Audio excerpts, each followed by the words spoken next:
자, 한번 해봅시다. 그리고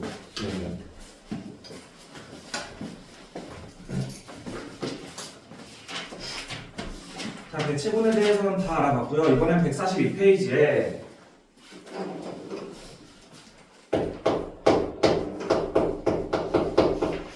분집에 대해서 이제 특성을 조금 알아볼게요. 자, 같은 개체군 내 집단끼리는 서로 누가 먹고 먹히는 관계가 있을 수 있어? 그럼 같은 종을 먹는 거야. 말이 안 되죠? 사람도 같은 종은 안 먹잖아. 그쵸? 그렇기 때문에 개체군 내에서는 우리 먹고 먹히는 포식과 피식이라고 하는 상호작용은 없었지만 군집에 와서부터는 여러 종이 들어있으니까 이때부터 먹고 먹히는 관계가 성립이 될 수 있습니다. 그렇다 보니까 이때 사용할 수 있는 용어로 우리는 먹이사슬이라고 하는 용어를 이때부터 사용할 수 있게 돼. 먹이사슬은 이제 먹고 먹히는 관계를 사슬 형태로 만들어 놓은 걸 먹이사슬이라고 하죠. 이거보다 조금 더 복잡한 형태를 먹이 그물이라고 표현을 합니다.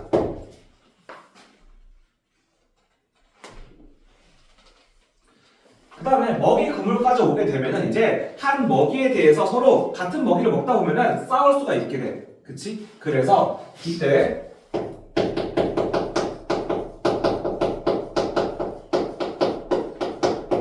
생태적 지위라고 하는 용어를 사용할 수 있는데, 생태적 지위는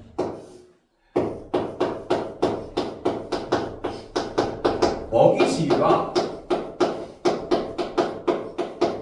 공간 지위를 더한 말을 생태적 지위라고 합니다. 그럼 먹이 지위가 겹친다라고 말하는 건 먹는 먹이의 종류가 똑같다라고 말하는 거고, 공간 지위가 겹친다라고 말하는 건 돌아다니는 공간이 똑같다라고 말하는 거야. 그래서 이 두 가지는 생태적 지위라고 하는데, 그럼 생태적 지위가 같으면 같을수록 싸움은 많이 일어나겠죠. 그쵸? 만약에 공간 지위가 달라. 근데 먹이 지위가 서로 비슷해. 그럼 싸우나요? 안 싸우겠죠. 같은 먹이를 먹지만 돌아다니는 곳이 다르기 때문에 서로 다른 공간에서 같은 먹이를 먹을 뿐이야. 그렇기 때문에 경쟁은 안 일어나고, 그다음에 다른 먹이를 먹는데 같이 다녀. 싸우나요? 동물들은 싸울 일은 없어요. 그쵸? 그렇기 때문에 무조건 둘이 같이 겹쳐야지만 서로 경쟁을 하게 된다라고 볼 수 있는 겁니다. 오케이. 그 다음에 하나의 큰 군집을 보게 되면은 거기 안에는 굉장히 내가 많이 발견하고, 그 다음에 많이 그 지역을 덮고 있고 많은 개체수가 좀 보일 수 있는 그러한 종이 따로 보이게 될 거야. 그래서 우리는 그러한 종을 우점종이라고 표현을 합니다.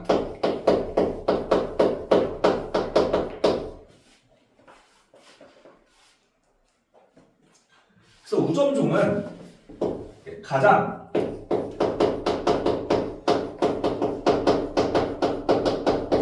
개체수가 많고, 그 다음에 가장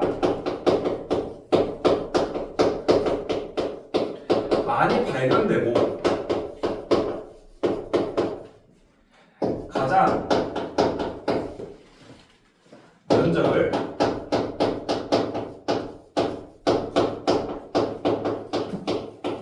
많이 덮고 있는 종을 우점종이라고 표현을 해요.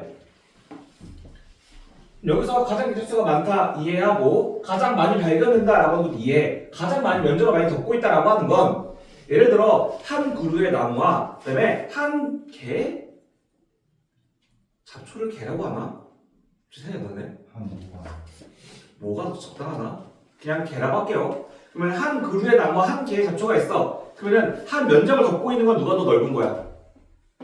한 그루의 나무가 훨씬 더 넓죠? 그런 걸 의미하게 됩니다. 면적을 많이 덮는다라고 하는 게. 근데 우리는 이거 너무 말이 길어. 그래서 앞에 있는 이거를 다 합쳐서 한마디로 중요치라고 말을 합니다. 그래서 중요치가 높은 종을 우리는 우점종이라고 표현을 해요. 두 번째, 핵심종이라고 하는 게 있어.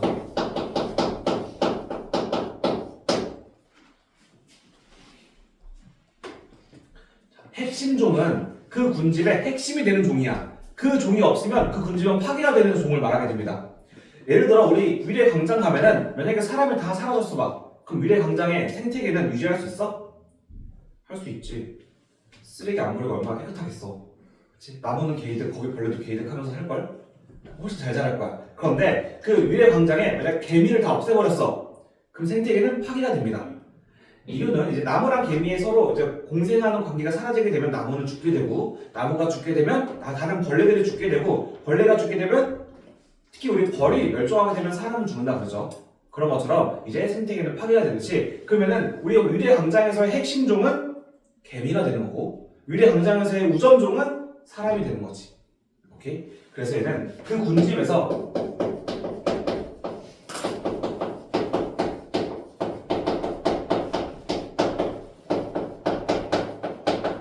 핵심이 되는 종, 그래서 핵심 종, 우점종과 겹칠 수는 없습니다. 세 번째,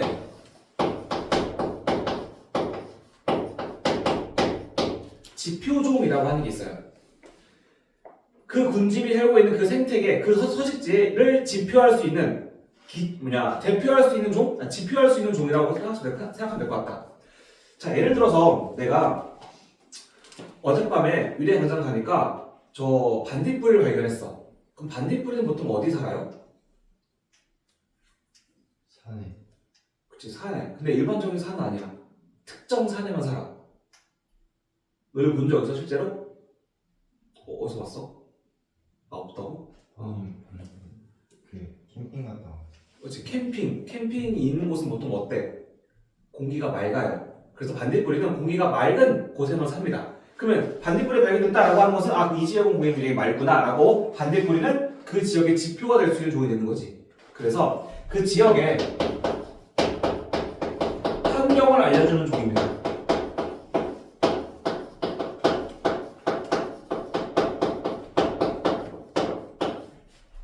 이거 말고도 가재가 있죠. 가재는 7수에만 살 수 있고요. 그 다음에 이거 말고도 우리 통합과학 때 시상화석의 대표적인 예시를 많이 배웠어. 고사리는 따뜻하고 습한 육지, 그 다음에 산호는 따뜻하고 얕은 바다, 조개는 갯벌, 이런 것들 전부 다 지표종이 될 수 있습니다. 네 번째, 희소종. 얘는 멸종 위기종처럼 가장 안 보이는 개체를 말하게 돼요. 그래서 가장 개체수가 적은 하면 되지. 희소한 종이라고 보죠.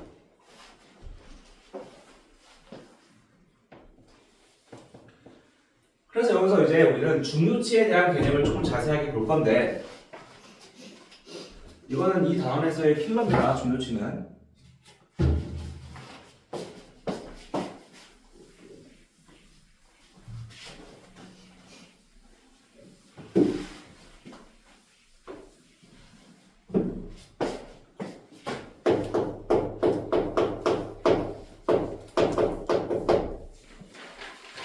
자, 중요치의 정의는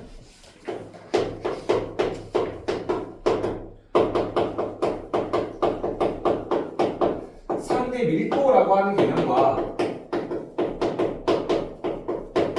상대 빈도라고 하는 개념, 상대 피도라고 하는 개념을 다 더한 값을 중요치라고 불러요.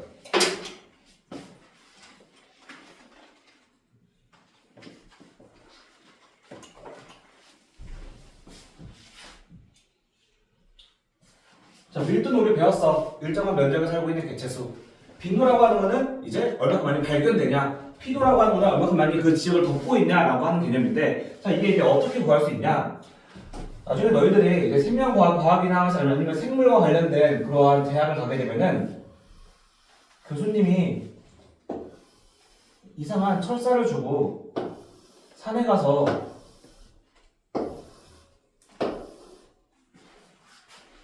이런 걸 구해라 라고 하신단 말이죠. 그러면은 이렇게 생긴 어떠한 한 지금 1m 정도가 되는 방형구라고 하죠. 그냥 구멍이 송송 뚫린 이런 방향, 철사가 이렇게 딱딱딱 되어 있는, 이름은 까먹었는데 이런 거 주죠. 그럼 이거를 들고서는 이제 산에 올라가서 그냥 탁 내려놔. 그러면 여기에 뭐 민들레가 있을 거고 여기에 토끼풀이 있을 거고 또 여기에 민들레가 또 없고 여기에 민들레가 있을 거고 또 뭐가 있을까? 여기에 할매꽃이 있을 거고 또 여기 장미가 있고 이런 식으로 다 나오겠지. 각각의 이 칸마다. 그래서 이 칸마다 개수를 세는 겁니다. 그래서 개체수가 가장 많은 게 밀도가 높고 그다음에 가장 많이 여기 빈도에 많이 칸에 많이 나온 게 빈도가 높고 그다음에 가장 많이 덮고 있는 게 필요가 높다라고 표현하는 거야. 우리는 이거를 방향구법이라고 표현을 해요. 그래서 여기서 나오는 상대 밀도라고 하는 건 구하는 방법이 일단 우리 밀도라고 하는 건 면적분의 개체수죠.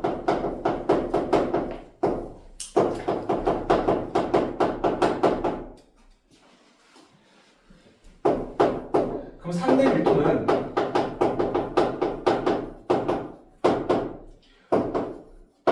저 방향구에 나오는 모든 종의 밀도분에 내가 구하고자 하는 특정 종의 밀도를 구할 수 있습니다.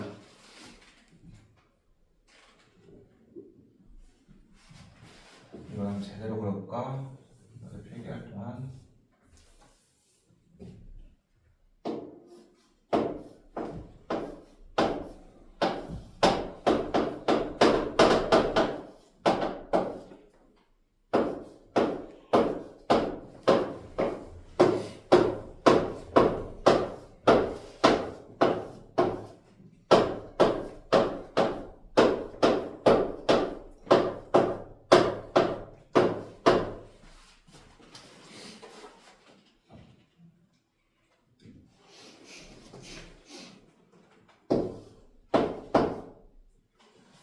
자, 두 번째.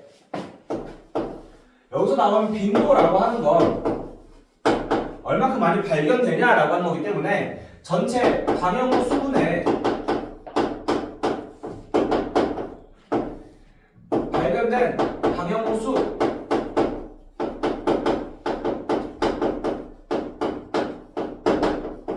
구할 수 있습니다. 밑에 있는 건 전체 방향구 수예요. 전체 방향구 수분에 발견된 특정 종에 발견된 방향구 수로 우리는 빈도를 구할 수 있고요. 그러면은 상대 빈도라고 부를 수 있는 건 모든 종의 빈도분의 특정 종의 빈도로 또 구할 수 있습니다.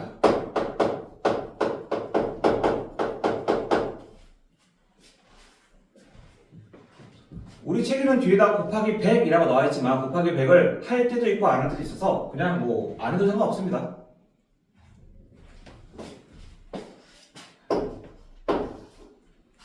세 번째는 피도죠. 피도는 이제 얘는 전체 면적분의 이제 특정 종이 차지하는 면적으로 구할 수 있게 돼요. 똑같죠?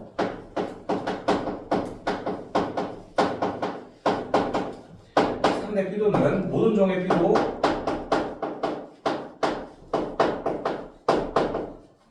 네, 특정 종의 피도입니다.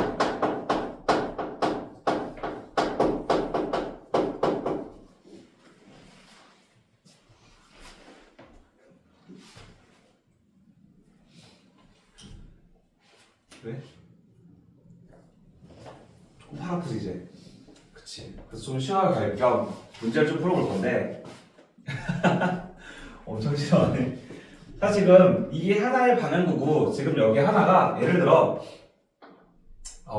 여기가 2m고 여기 하나가 2m다 라고 가정을 해보자. 오케이? 그러면 A에 대한 밀도는 몇이다 라고 말할 수 있어?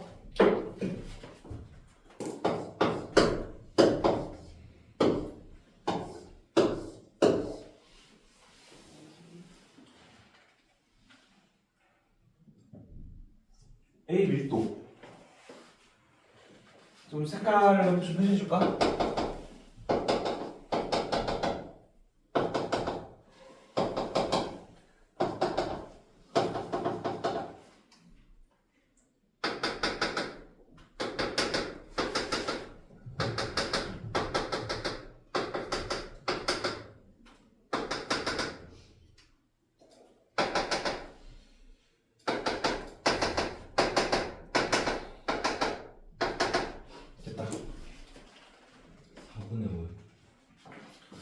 자, A가 일단 밀도라고 하는 건 전체 면적분의 개체수지, 그치? 그러면 A가 지금 몇 개였어? 5개 나왔어?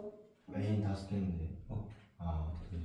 A가 6개. 하나, 둘, 셋, 넷, 다 6개네, 그치? 전체 면적은 몇이야? 36. 아, 그럼 얘 밀도는 36분의 6으로 나오는 게 되는 거지.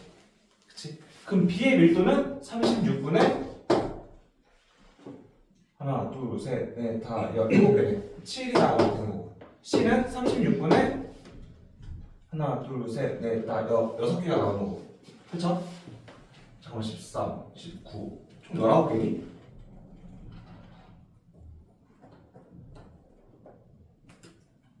그래? 아, 불편하니까 하나 넣을게.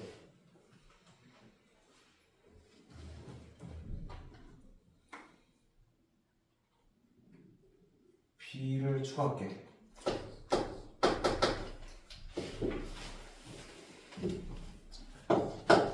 됐고. 그럼 이제 상대 밀도를 구해보자. 상대 밀도는 전체 밀도를 더한 다음에 얘가 나오는 거야, 그치? 그럼 전체 밀도를 더하면 36분의 20 나오죠? 36분의 20분의 36분의 6이 되는 거니까 몇이야? 20분의 6. 20분의 6 그러면은 30%죠. 그쵸? 곱하기 100 하게 되면 여기 원래 뒤에다 다 곱하기 100 해줘야 돼요.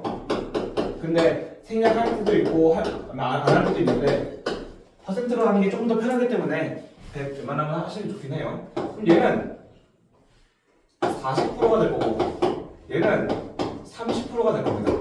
그쵸? 그래서 합쳐서 100%. 그 다음에 상대 이번엔 빈도를 구해보자. 전체 방위부 수가 몇 개야? 9개지. 그럼 A는 9분의 출력한 방위부 수 어디서? 하나, 둘, 셋, 넷, 5개네. 그쵸? 9분의 5가 되고요. 얘는 9분의 B는 하나, 둘, 셋, 넷, 다 7개네. 7이 되고 C는 9분의 하나, 5개네. 얘도 5가 되는 거지. 그러면 얘 상대 빈도 하게 되면 이거 다 더한 거분에 9분의 5가 되는 거잖아. 그쵸? 그럼 9분의 몇이야? 9분의 17분의 9분의 5지. 그럼 몇이야? 몇이지? 17분의 5. 그치. 근데 이제 이게 퍼센트가 힘들지. 그렇기 때문에 우리 문제에서도 이때는 100을 안 곱하는 거야. 이것 때문에 이제 100을 곱할 때가 있고 안 곱할 때가 있다라고 말하는 겁니다. 그럼 얘는 17분의 7이 될 거고 얘는 17분의 5가 되면서 다 더하면은 17분의 17로 1이라고 숫자 나오죠. 100%. 그 다음에 P도 전체 면적은 또 36이었어. 그렇죠? 36분의 A가 덮고 있는 건 하나, 둘, 5개니까 한 면적 따라 4잖아. 그럼 20을 덮고 있는 거네. 그치? 그럼 20만큼 덮고 있고 그럼 얘는 36분의 7이니까 한 면적이 4고 28을 덮고 있네. 그럼 얘 똑같이 36분의 20만큼 덮고 있으니까 상대 필요라고 하는 게 다 더한 부분의 얘니까 몇입니까? 68분의 20이 나오네. 얘도 68분의 28이 나오고 68분의 20이 나온 거니까 지금 여기에 나와 있는 이 값,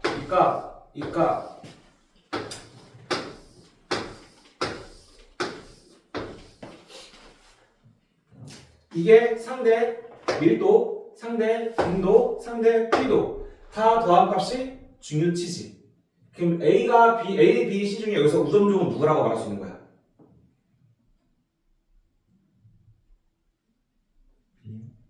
B지. 상대 밀도 제일 커, 그치? 상대 빈도 제일 커, 상대 P도 제일 커. 그럼 더한 값은 얘가 제일 크겠지? 아, 여기서 B가 우점종이구나 이렇게 구하는 문제입니다. 오케이.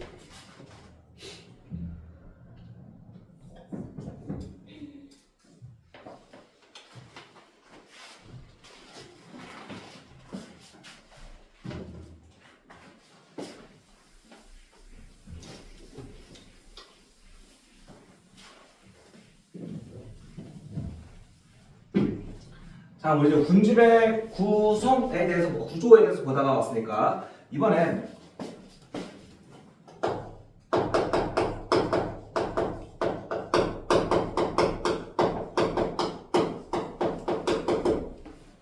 우리 우리가 봤던 이 우점종, 그다음에 핵심종, 지표종, 희소종이라고 하는 건 수평 구조를 말했어요. 그렇죠? 그럼 이번엔 위아래는 수직 구조인 층상 구조를 볼 겁니다. 위에서부터 아래까지 어떻게 구성이 되어 있냐. 그래서 거의 여기는 이제 0m 보다 더 아래로 찍읍시다. 이만큼이 이제 0m 정도가 되고 여기 이제 거의 땅속이라고 볼게요. 그럼 여기는 거의 이제 뭐 40m라고 볼게요.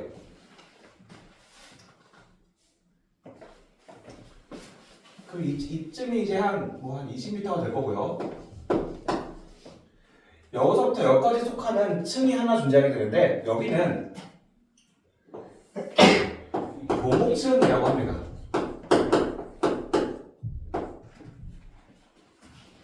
교목층은 20m 이상 자랄 수 있는 그러한 나무들을 교목층이라고 불러.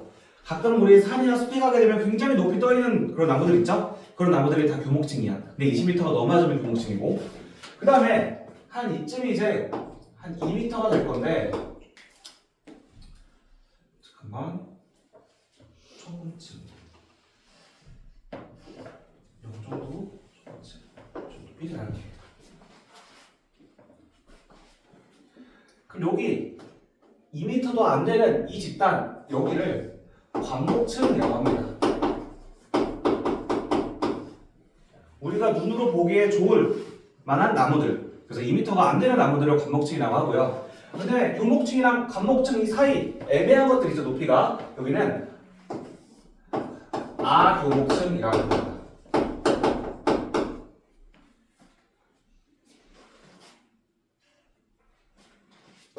2m가 안 되는 관목보다 더 높이가 낮은 식물들은 보통 뭐라 부를까? 잡초 같은 것들. 그럼 이제 초본층이라고 불러요.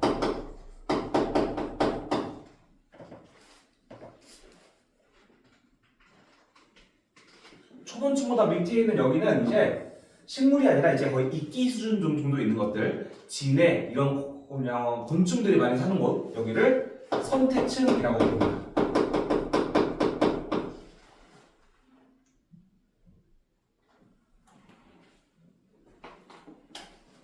그다음에 선택층 밑에 여기는 이제 지렁이나 두더지가 사는 곳이야. 여기가 지중층이라고 하는 곳입니다.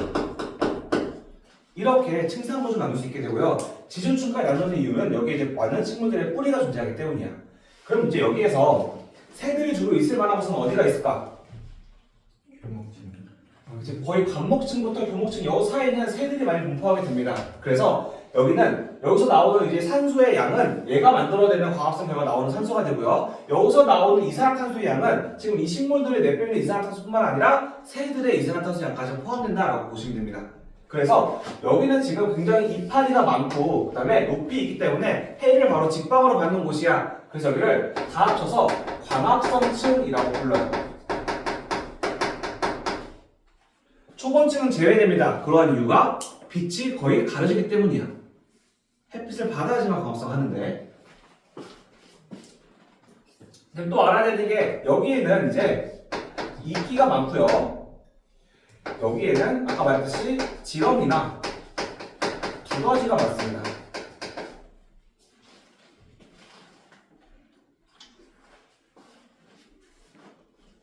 그래서 밑에는 광합성을 하기보다는 오히려 숨쉬는 곤충과 동물들이 많아요. 그래서 나오는 이산화탄소 양이 위에보다 훨씬 많다라고 볼 수 있는 거야.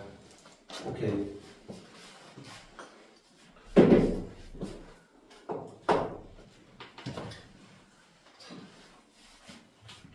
아직 좀 남았네. 이번엔 군집의 종류에 대해서 볼 건데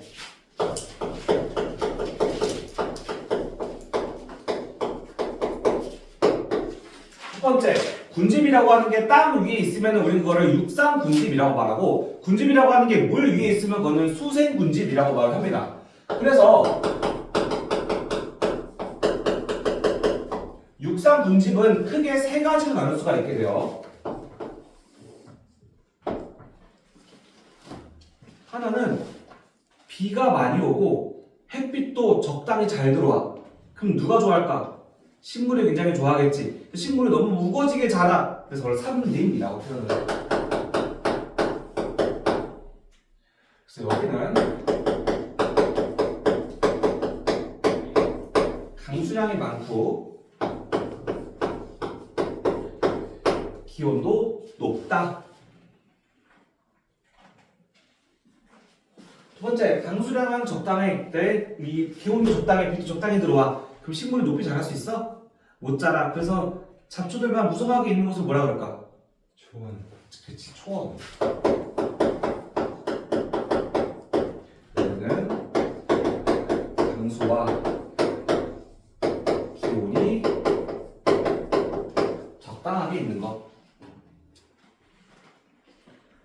비가 안 내리지만 기온이 굉장히 높아. 이건 뭐야? 땅이 짝짝 갈라져. 이집트. 이집트는 보통 어디 있어? 사막. 사막.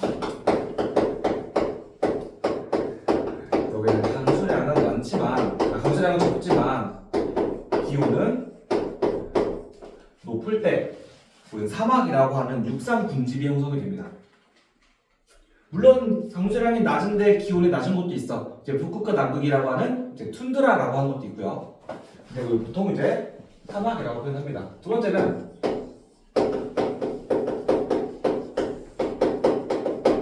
수생 군집이 있는데 수생 군집은 두 개로 나눌 수 있어. 짠물에 사는 애들과 짜지 않은 물에 사는 애들. 그럼 짠물은 보통 우리 무슨 물?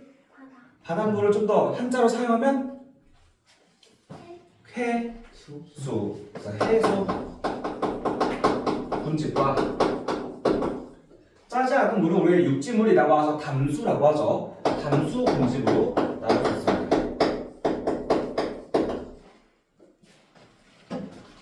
딱히 여기 부연 설명은 없습니다.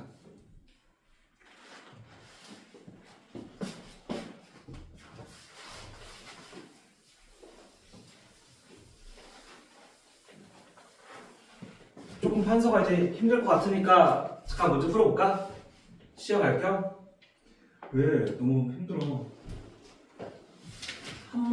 딱 두 문제만 풀어보자. 쉬운 걸로.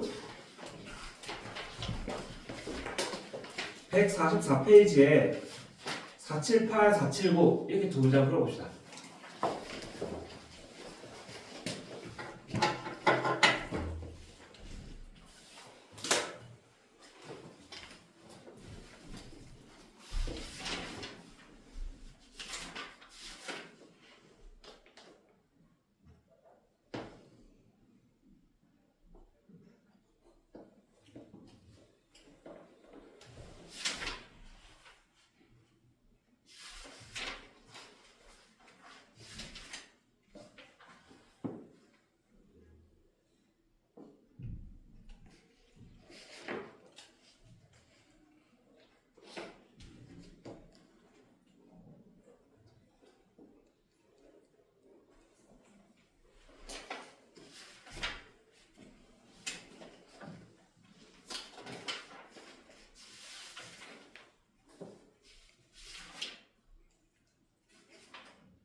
다 했나요?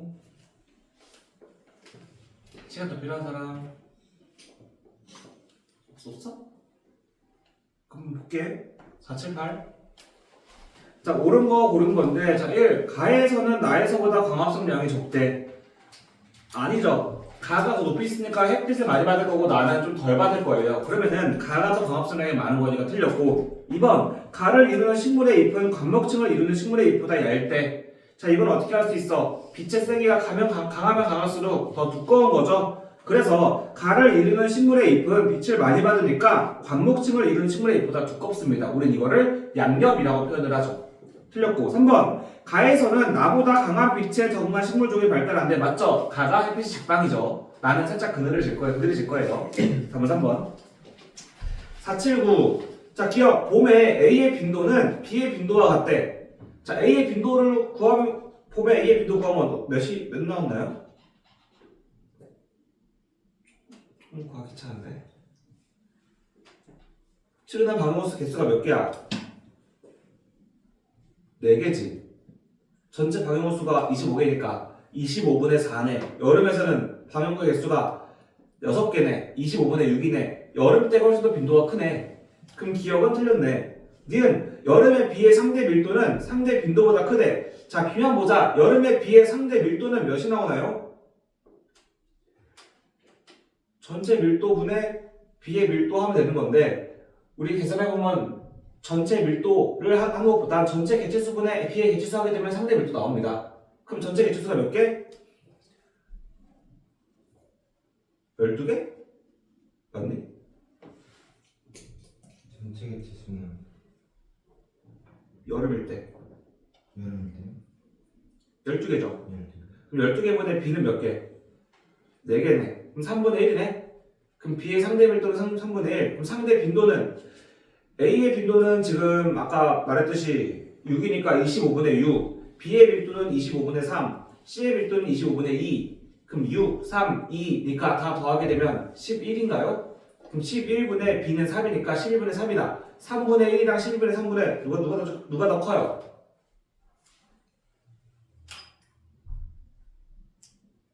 (3분의 1이) 더 크죠? 그쵸? 그럼 상대 밀도는 상대 빈도보다 크다. 맞네요. 그 다음에 디귿 A의 밀도는 여름보다 봄에 더 크대요. 자, A의 밀도 봄에서는 지금 A의 밀도가 몇이야?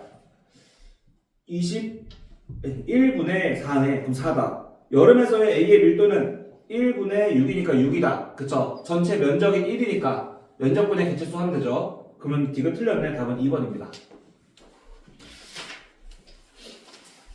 다들 왜 이렇게 풀이 죽어있어?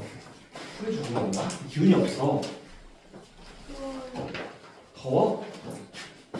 누가 열어줄까? 에어컨은 안 돼. 자, 그럼 군집의 종류를 봤으니까 지금 육상 군집과 수생 군집이 있다라고 배웠어. 그럼 이러한 종류들이 분포가 어떻게 되어 있는지를 볼 거예요. 그래서 군집의 분포.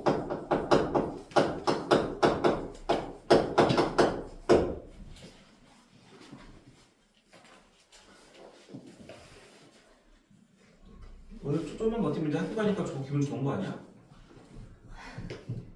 그치, 학교 얼마나 재밌어. 친구들 만나고. 친구가 없어요. 애 만들면 되지.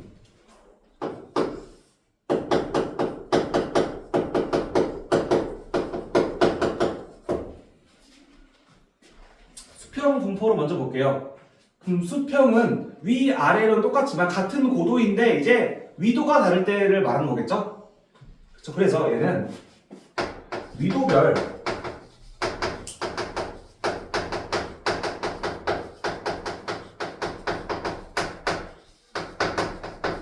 강수량과 기온 차에 의해서 군집의 분포가 이런 식으로 나타난다라고 보시면 됩니다. 그림 하나 그릴 건데요.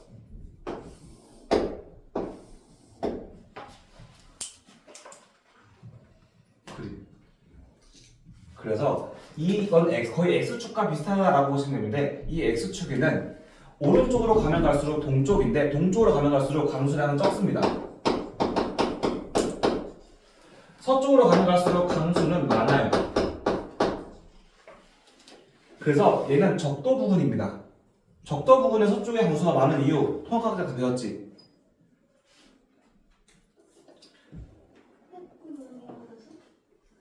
비슷해. 무역풍에 의해서 따뜻한 물이 이쪽으로 많이 가니까 따뜻한 물이 많다라고 하는 건 증발량이 많아지게 되고 증발량이 많다라고 하는 건 구름이 많이 형성될 수 있는 거고 비가 많이 내릴 수 있는 거야. 맞죠? 무역풍에 의해서 따뜻한 물이 다 일로 가버리니까 따뜻한 물이 없어. 증발할 애들이 없어. 구름이 형성되지 않아. 비가 안 내려. 이런 거죠. 그러면은 위로 올라가면 올라갈수록 북극이야. 그럼 기온은 떨어지겠지. 그래서 여기는 기온이 낮아요. 여기는 기온이 높아요. 여기도 기온이 높아요. 기온이 높은 동쪽, 기온이 높은 서쪽이 되는 거야. 오케이? 약간 이런 느낌이야. 지구 원이 이렇게 있으면 여기 지구 지구 보일 게 있으면 하나 이렇게 딱 떼가지고 보여주는 느낌? 오케이? 8분의 1 뭐가 밟으네? 나는 거 아니야? 맞아. 지구 볼이 있으면 북반구를 툭 자르고 북반구에서 4분의 1에서 한쪽을 보여주는 거야. 그 한쪽 면이야. 오케이? 그 뒤쪽에 그 선만 다 그려주시면 알것 같아. 뒤쪽에 선? 점선은 내가 그건 그릴 줄 몰라. 내가 사인을 못하거든. 어떻게 그려? 그러니까 안쪽에 그러니까 반 구에다가 그 4분의 1 짜리 거 그거 형성 뭐지? 그걸 쭉쭉 그리시면 이쪽으로 이쪽으로 그 이렇게 모서리에서 모서리에서 그 45도 방향 이렇게 그리고 그 중간점까지 그리시고 다 똑같이 하시면 이거 말하는 거야? 요거? 깔끔하게 뭐예요? 이건 뭔지 모르겠는데? 여기서 그 튀어나온 부분만 다 지워주시면 튀어나온 부분? 그러니까 선 그리시고 만나는 점에서 튀어나온 부분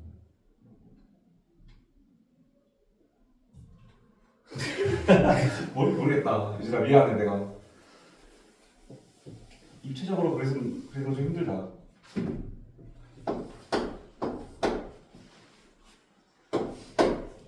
수업도 안 한지 꽤 돼서.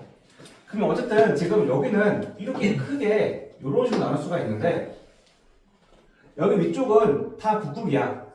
추워, 그렇죠? 그러면은 기온이 낮으니까 춥고 비가 이쪽은 좀 내리겠지만 이쪽은 좀 덜 내리겠죠. 근데 비가 많이 내리든 말든 춥기 때문에 비가 안 내리고 눈이 내릴 거예요, 그렇죠? 그러니까 여기는 형성되는 군집이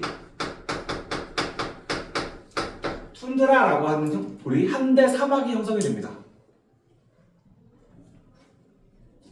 여기는 기온이 적당하다라고 하는 건 덥지도 않고 춥지도 않고 그냥 적당히 춥다라고 하는 게 맞아요. 그래서 얘네들이 춥다 보니까 식물들이 따뜻해야지만 원래 이파리가 잘 자라지만 추워서 잘 자라지 못하게 되고 잎이 나뭇잎 형태가 아니라 보통 뾰족뾰족한 침 형태가 나오게 됩니다. 나뭇잎이 뾰족뾰족한 침 형태의 나무 무슨 나무? 소나무. 그래서 여기는 침엽수림이 많이 자라게 돼요.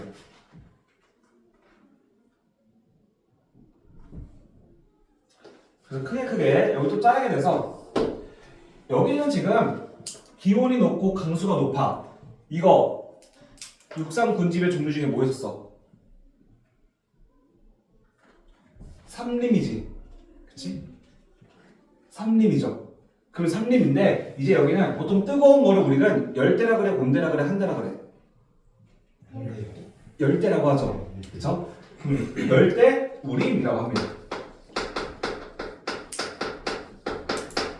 여기는 사막과 똑같죠. 그래서 열대 사막이라고 분류를 해요. 나중에 내신 가게 되면은 이거를 더 세분화할 겁니다. 그래서 기본적인 큰 틀 이 정도만 암기하고 있으면 좋을 것 같아요. 두 번째, 수직분포. 그럼 다들 표정들이 이런 거 왜 해야 돼? 라는 표정들이야 지금. 수직분포는 여기는 고도별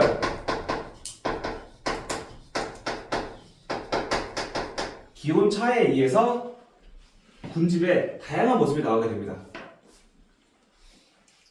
그래서 이 그림 하나 그리게 되면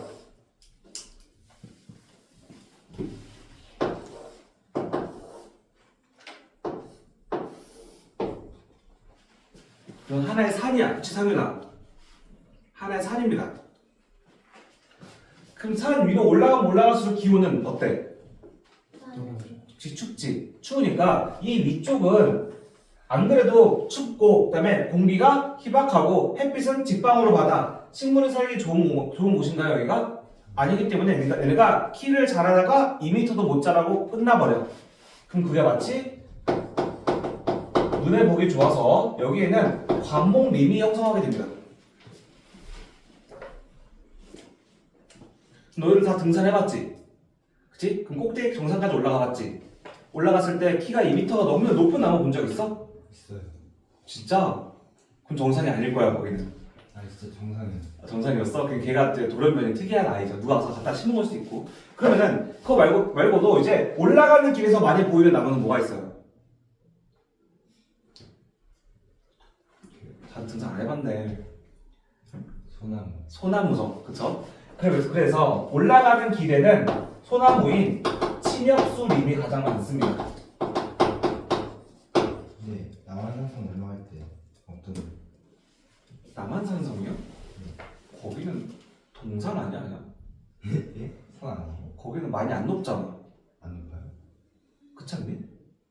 거기는 그렇게 엄청 높진 않은 산. 내가 말하는 이런 산들은 이제 보통 에베레스트? 한라산 정도만 해도 뚜렷하게 나옵니다. 에베레스트 정상 뭐야?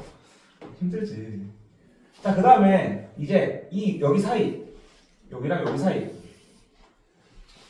자, 이 밑에는 지금 적당히 따뜻해. 여기 세 번째 칸 아닙니다. 네 번째 칸이에요. 세 번째 칸은 이따 하고요.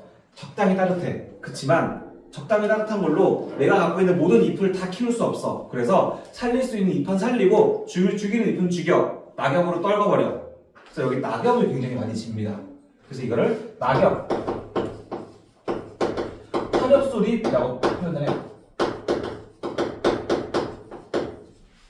그래서 등산 입구 초반 입구보다는 등산하는 길에 낙엽에 더 많이 떨어진 모습을 볼 수 있는 게 여기에 낙엽 화렵소립이 더 많기 때문이야. 그럼 제일 밑에는 자, 태양빛이 지표면에 와서 반사가 되는 거니까 굉장히 이제 따뜻해. 그쵸? 그래서 등산 초입구 보게 되면 옆에 있는 나무는 다 푸릇푸릇해. 그쵸? 그래서 굉장히 그냥 가꾸는 그러한 나무들 뭔지 알아?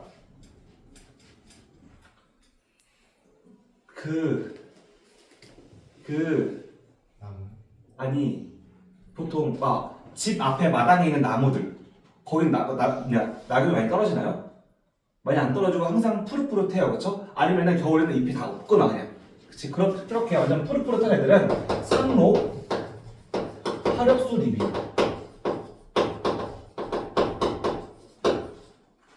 이 사이는 소나무 반, 낙엽 화렵소립 반만 섞여 있습니다. 그래서 혼합림이라고 불러요.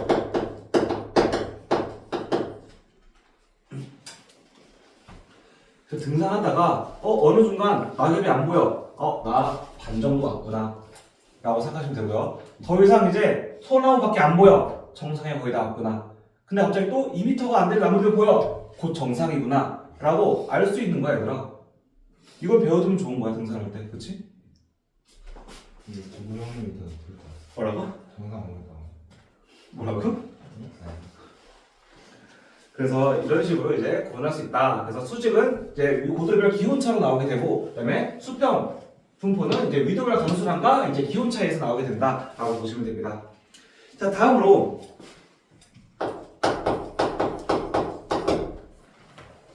천이라고 하는 과정에 대해서 배워볼 거예요.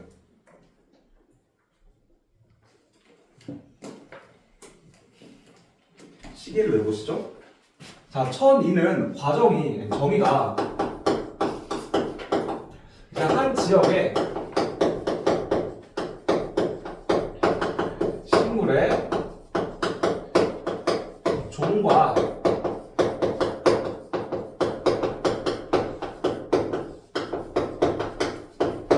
개체수의 변화 과정 과정을 천이 과정이라고 말하게 돼요. 그래서 천이는 총 1차 천이와 2차 천이가 있는데 첫 번째로 1차 천이는 종류가 두 가지가 존재하게 됩니다. 그거 10분 쉬었다 할까? 알았어.